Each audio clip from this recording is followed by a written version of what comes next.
Welcome back to Taking Inventory. This is our fifth episode. I'm James Barrow. I'm here with my co-host Daniel Druger. Today we got a bunch of news to go over about all things marketing and ad tech. And we have one of our best friends in the world here as a guest, Twitter's former global head of partnerships, Greg Lieber. Before we get into it with Greg, we just wanted to go through a couple of pretty big things that happened this week. Daniel, you want to run down that? Yeah. The big takeaways this week, Google had a number of announcements from their Google Marketing Live 2023. Meta had some more announcements and feedback from brands about their phase out of shops on the platforms and implementing checkout. And then Spotify announced that they may start to use AI to make host-read podcast ads. And so what that means for advertisers and ad tech. And so let's go through those, James, one by one.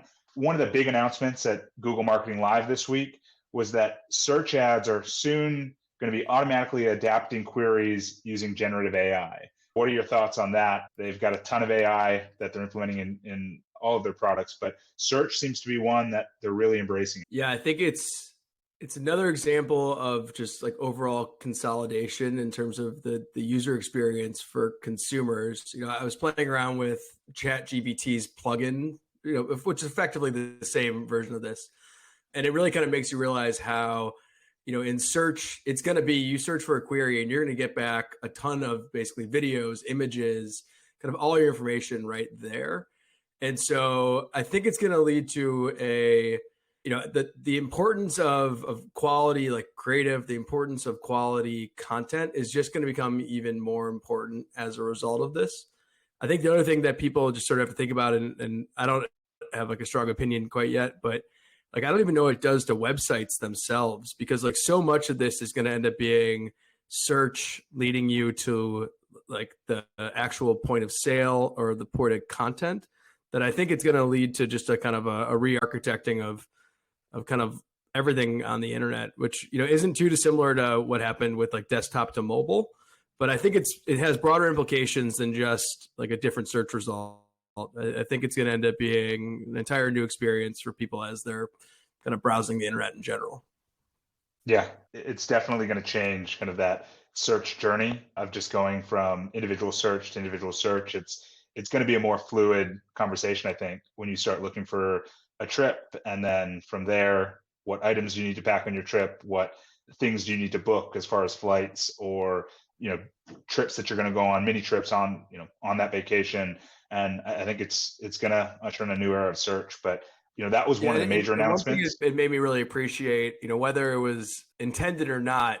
Google having Google Travel and Google having YouTube does make you really appreciate how, unlike something like OpenAI where you have to install these plugins to access all this other stuff, Google has like the entire stack. And so that experience is going to be like incredibly fluid. And you really could imagine a world where you're kind of doing everything just from Google. And if you kind of move that up one layer higher into like Android and the operating system, you could just have this device that has Google AI kind of at the foundational level, and you're just doing everything through that. And it could be like a really, really great experience. And so I think, this is like similar again to, previous sort of platform wars that we've had in the past. It kind of ends up going back up to the OS level. And I think you could see a world now where there's like Google, maybe Facebook gets back into that game. They're trying to with Oculus. Obviously you have Apple, and then OpenAI is like the wild card. You could imagine at some point where they make that just its own operating system, and so it's just like it's really pretty much like the Wild West now. And I think just Google is quickly putting itself back in sort of the pole position. Yeah, and that was one of the major announcements, and I think they'll be rolling this and a lot of other tools out over the course of the rest of this year. So we'll post a link that anyone can check out what they announced, kind of what they'll be able to use throughout the year, when they'll be available. But I think you kind of just made a good point that Facebook's going to have to start kind of playing in this space as well? And what do these generative AI tools within Google or other platforms, what does that mean for the Metas, for the Amazons, for some of the other players in the space? And, Meta, we've talked about on the past few podcasts that they announced a plan, that's going to be executed next year, where all of the shops on Instagram need to support its checkout feature. And so, this is a really interesting move that I think, brands are starting to talk more about, and how challenging this may be for them to make this move. But also it does signal for Meta that, like you said, if Google owns all of these individual properties, Meta is now trying to take a piece of that. If they have the shop, and if you can discover products, search products, and then purchase the product all from within Instagram, maybe Google search ads or Google shopping isn't as imperative for that customer journey. And so, I think they announced they've got about 25 million businesses active on Instagram, 2 million of them today utilizing Instagram shops, and only see that number growing. But what's your take, James, on this announcement, but maybe some of the feedback that brands are coming out with? Yeah, I mean, I think brands at this point, they kind of know the script when it comes with dealing with Facebook. So I don't think they're necessarily confused by it. And I also think they do know that their ads are going to perform better if they can close the loop. I do think it's got to be bad for Shopify at the end of the day. Like, you now are, again, kind of removing another kind of core platform player from, the shopping experience. And it does make you wonder, and you can imagine, like, what if Google bought Shopify, for example, like what that would do to all of this. But I think I think the big thing is going to end up being, like, when you're setting up a shop, it used to be really nice that you could have your own direct kind of point where customers could go to. And in this world where so much of it is going to be kind of chat driven search, I don't know how important it is to actually own your own touch point. It may just be way more efficient for 99% of the brands out there to just be optimizing the different AIs. And, that may put them, again, at the whim of those algorithms, similar to what's happened in the past, but it may just be too appealing to do so. And I think you could maybe even have a scenario where, you may find that people, like consumers, spend most of their time just kind of within one AI. And on to our last news article of the day. Spotify announced that they're going to start using AI to make host-read podcast ads that sound like real people. One of the folks that chimed in on this was Bill Simmons, expressing his kind of delight and excitement that they can start creating ads using his voice to serve within his podcast. And for me, this is a pretty exciting development, that you can start to create hyper native ads delivered programmatically and at scale. Podcasts have always had trouble doing these native ads that feel like they are part of the podcast, that leverage kind of the host or the content that's being discussed, and making those ads feel like they're part of the programming. And this feels like a really big step in that direction. Yeah, I mean, it's obviously kind of incredible. It's also, I think, to some extent, a slippery slope. You think about, like, how hard it is to discern ads from kind of organic content on most channels. So, like, I think a year from now, you'll have a scenario where you can do this not just for audio ads, but for video ads too. So, I think it's just, like, inevitable where we're going now. Like, this is just a really big example. And you think how fast this happened. Like, a year ago, no one was talking about AI. And now, Bill Simmons effectively has little robots pretending to be his voice reading ads for him. It's pretty amazing. I think I'm curious to see kind of over time, this obviously the next step for this will be, like, if you have AI driven podcasts, and, that may or may not be good for our timing of just launching this. But I think like when you're chatting with these AIs, if you're playing around with OpenAI or Google Bard, you can tell them to have a conversation in the voice of someone, and it is interesting and it is engaging. So I think this is just another example of how fast all these things are being adopted.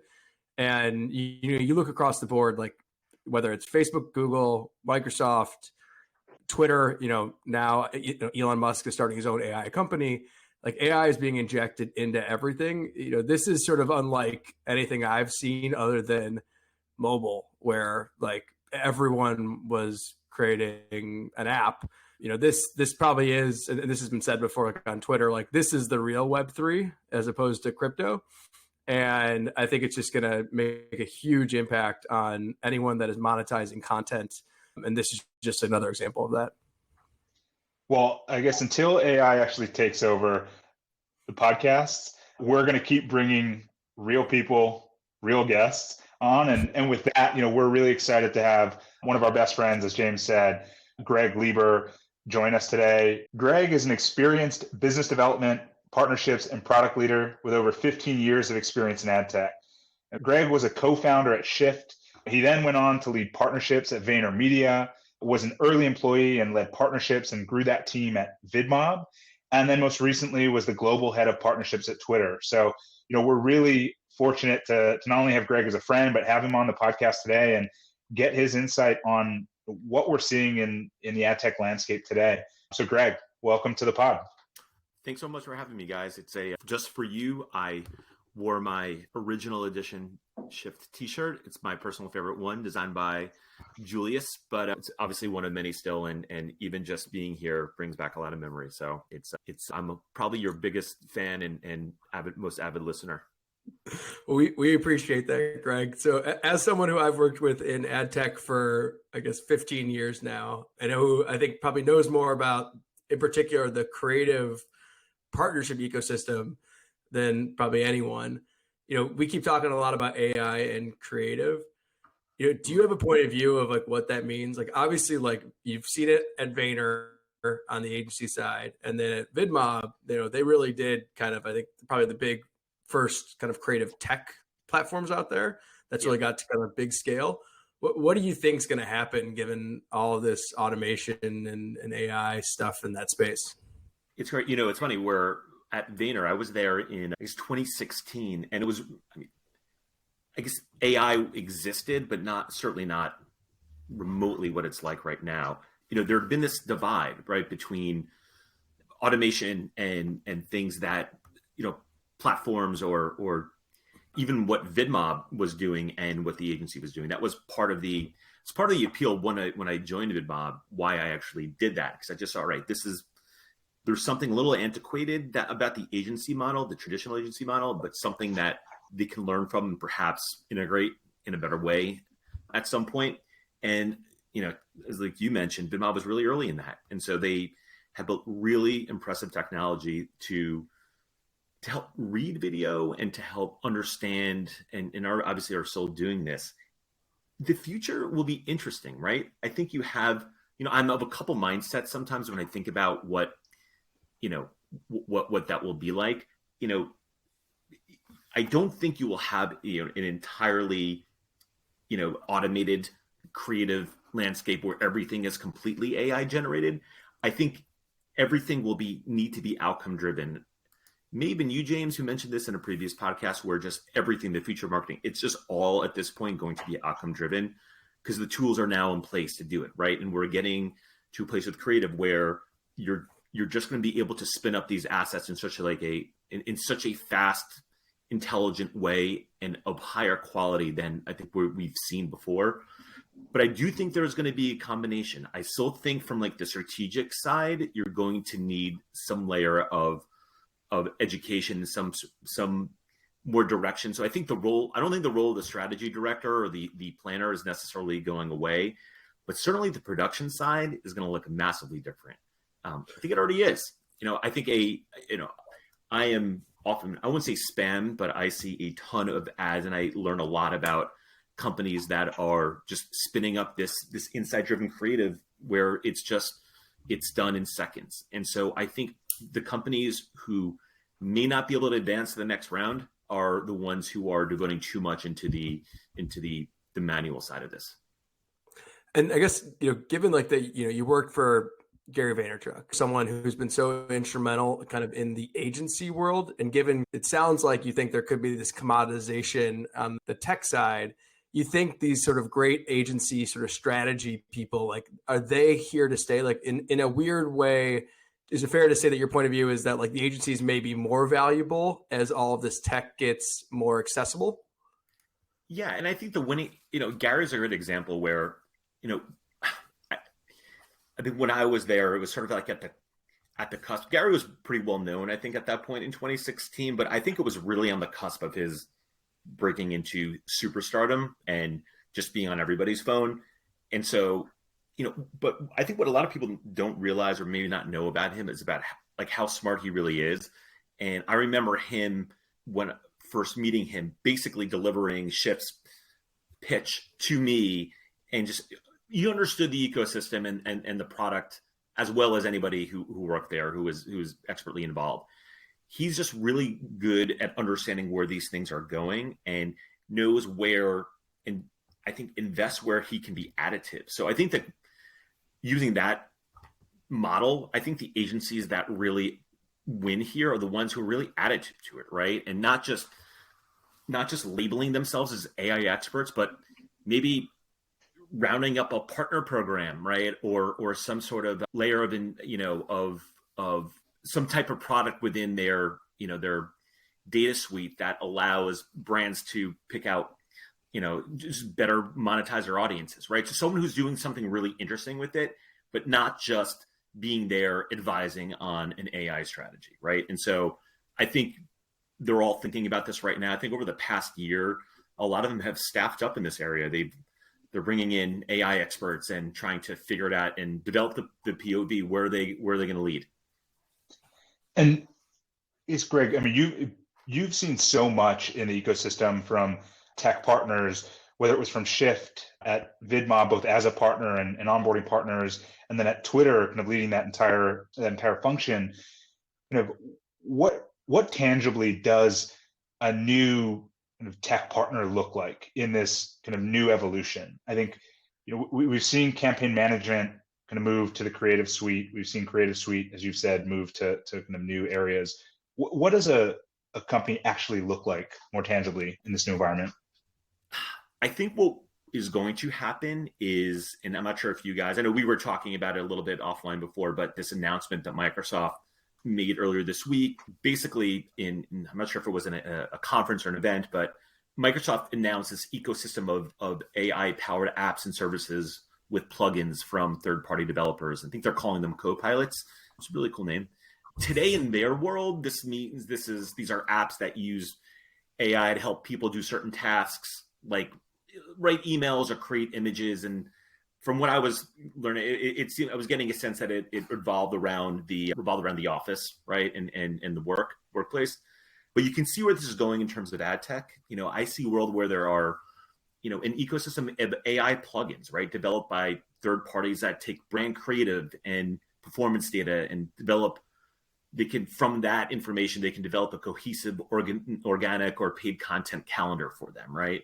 Maybe in the world of Twitter, it's creating a really high-performing audience based on, follower graphs and whatnot. And so I just think it's, instead of these kind of heavier marketing tools that required a lot of management, I think it's going to be more lightweight plugins. And I'm excited for it. So I think the ecosystem will be there. I just think it looks a lot different and feels a lot lighter and a little bit more nimble in 5 years' time. And I think we should assume that everybody is going to play here in some capacity, every platform. For example, if, I'll be honest, I don't know if Pinterest or Snap are developing, AI-based like Advantage Plus type products, but I would be surprised if they were not, and if these were not ready in a few years. So again, we have to assume that a lot of the performance is going to work. So what can be additive? And I think that's, when I was at Twitter, that's the way we always viewed new partners. And it was not just, there were a lot of gaps, that in the Twitter native ad product suite that we were looking for partners to fill. But more than anything else, it's like, how can they be additive? How can we go to a client partner and help them drive more business based on what they were, based on what we did not have, or based on what a partner could do better than we could? And so I think the same model will apply, right? So I think you're going to have, like, in terms of creative, it's still, you know, I was talking to somebody TikTok. They still struggle with really good TikToks. It is hard to make TikToks. It was a problem at Twitter. It's hard. A lot of brands didn't know how to use it very well. You know, it was a hard platform to use, let alone create compelling ads. So I think there's a lot that AI will be able to help on these specific, you know, per channel, on a per channel basis. I think this era of like these large softwares that, you know, were around and I think scared us to death in our early days. And we just saw these huge mounds of these companies that were working across 7 different channels and doing this real heavy lifting. I think that's gone. Greg, I think that's a really good point of view. You know, one thing I was thinking about as you were talking is, you know, Daniel, you know, was the head of revenue partnerships at Snapchat. And so you look at Snapchat and Twitter, you know, both you guys have such a unique point of view from your experiences there. And both ultimately have taken kind of different approaches around like the partnership ecosystems and where to kind of fill the holes.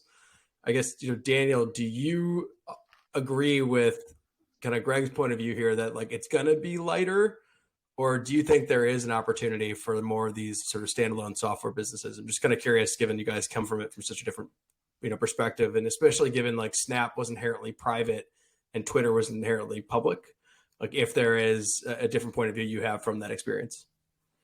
No, I mean, I do agree, Greg, with everything you've said. And I think, you know, part of it, you mentioned TikToks are very hard to make. Twitter was a hard platform to use. Snap was and is still a challenging platform for advertisers to adopt. And I think it's a different approach for a lot of brands because there's just a foundational element that they need to educate themselves on and understand before AI can even take some of the reins, understand what types of creative work, how to speak to their audiences on these different platforms. Facebook, Instagram, Google have years and years of data and evidence of how customers interact on their platforms and what the best way to discuss with them is. And so I think it will be lighter, but there is still a foundational element that brands need to understand about these platforms. Yeah, and by the way, just for some perspective, and I mean, I knew on this in this conversation we would obviously go back in time a little bit, but I mean, even before you joined, Daniel, in the opening months of Shift, when we were really just working with a bare bones Facebook advertising tool, I mean, there was and for anyone listening who was working with Facebook ads at the time, they'll understand the bulk upload tool, which was basically it was just uploading an Excel sheet with different columns and you'd put these images in. And I think, James, on how many weekends were we going back and forth on some of these brands and just the creative iterations of different shoes or just different sneakers for different brands that we were working and targeting in different links, different ad copy was all done spreadsheet. I mean, it actually stayed and maybe progressed a little bit, but just that, you know, the concept of testing was, you know, it didn't mature too quickly in that first 5 to 6 years, you know, outside of obviously us developing our own software, you know, to the point where we are at today, where all you need to give Facebook is basically like an image and a little bit of information, and it will do all the work for you. And I guess ultimately we're going to be at this point where the platforms are going to be able to solve so many of these problems for marketers, problems that we were used to solving for them, or I'll say the ecosystem was able to solve for them. I think where partners are going to have to get real innovative and get real scrappy is just to understand where they can be additive and where they can demonstrate that value. That's something from as running the Twitter partner program, we were always very, you know, and our team was awesome at this, just making sure if there was a partner who was able to add value, not just there for the ride. I think it's going to be even tougher as platforms get to own the entire ad experience at this point. Like, where are they going to be able to really, truly be valuable? And are there any that come to mind today that you think are just like doing really cool things that if you're like a brand listening to this, you should check Yeah. out, or if you're a developer, like any come to mind to Sure. just kind of like are kind of nailing it? Yeah, I mean, I think in different areas. Like I know, I think about companies that are preparing for the future in or at least this type of future in a really intelligent way. I've been reading a lot about Memorable, which is a company I've heard good things about. I'm not sure if you're familiar with them, but they're doing a lot of AI, like creative analytics, but just using, or in a really intelligent way. I like what SeedTag seems to be building, which is a platform around contextual ads. Again, just understanding where, in a cookieless world, what type of advertising is going to be really relevant and what's going to convert. And so if you're not thinking about contextual ads and that type of format, then you're just trying to, I think you're facing a losing battle in the ad tech battle. So I think those are two.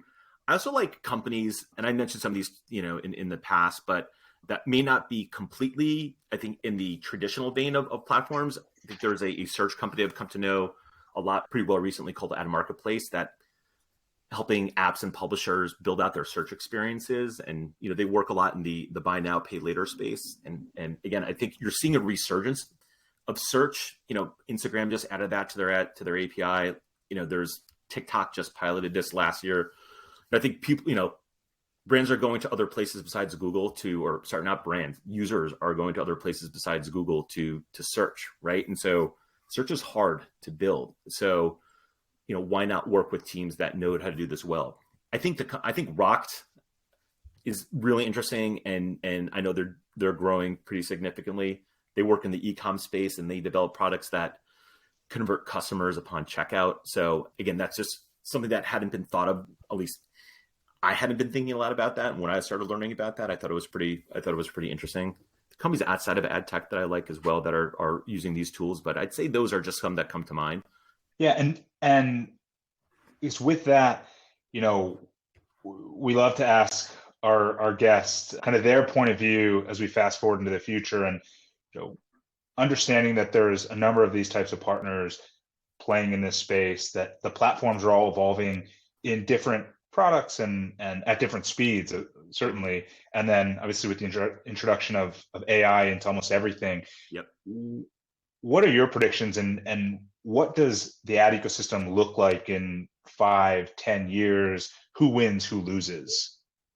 Yeah, I mean, I think one thing that I think about a lot is just the speed to product maturity at this point, where it just, like when I think about when we started Shift in 2010 to even to when, I joined the BidMob team, and it was in 2017, and just the way products are developed right now, it's the toolkits that are available are the development is just incredible. I have to give like a plug to, my favorite newsletter is this thing called Ben's Bites. I don't know if you guys are familiar with that. It's a daily roundup of AI tools. And there's just, if you think about all these, be it plugins or tools that are just created on a daily basis and not necessarily for wide commercial use, they're just, some of them are put in 3 ingredients and they'll help you, map out a week's, meal plan. There's just the rapid development of these tools. It's going to be deployed into the marketing ecosystem. It already is, but just at such a greater clip. So are there any areas sort of macro that you're excited about when it comes to, ad tech, marketing tech, and sort of the partnerships landscape? Yeah, I'm excited about streaming and retail media. On the streaming side, I think it's going to be interesting to see how the streamers enable ad tech companies to build with them or at least partner with them. A really good example of this is something that I think it was announced last year, but most recently in the New Fronts a couple of weeks ago was this NBC Universal partnership with Curve on their Must Shop TV efforts. I guess that's how they're enabling users or viewers to go and transact, and it's a commerce capability that they're going to be able to use through different surfaces, and Curve is the ad tech powering that. One thing that they're all, I think, struggling with or I think the entire industry needs to reconcile is measurement. So I think there's a lot to see play out there. I think you have obviously this stalwart Nielsen, right, who's the been there for a long time, and there's a lot of new entrants there. So it's just a constantly evolving space that has multiple, it's like a choose your own adventure. There's a lot of different outcomes that can happen. So that's one. On the retail media space, I just read the Luma State of Digital, which James, you may have seen this. I know you were at that Luma conference. Some really interesting views there.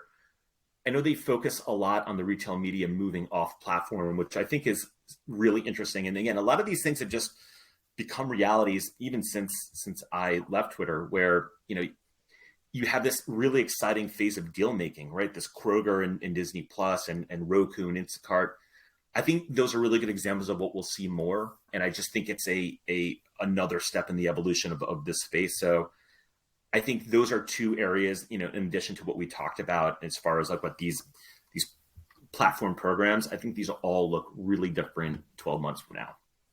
Greg, covered a lot of ground today. Loved getting your thoughts here. I know you've got a lot more and we can keep going for hours on this, but for everyone that's listening, where can people follow you or get in touch? Well, I may not be working at Twitter, but I still use the platform. So you can find me at Greg Lieber is my handle. I'm in LinkedIn too. And thank you guys for the time. This has been great. Greg, thank you so much for joining us today. This is so much fun. Thank you, Greg. And thank you to everyone listening. We'll be back next week with another episode.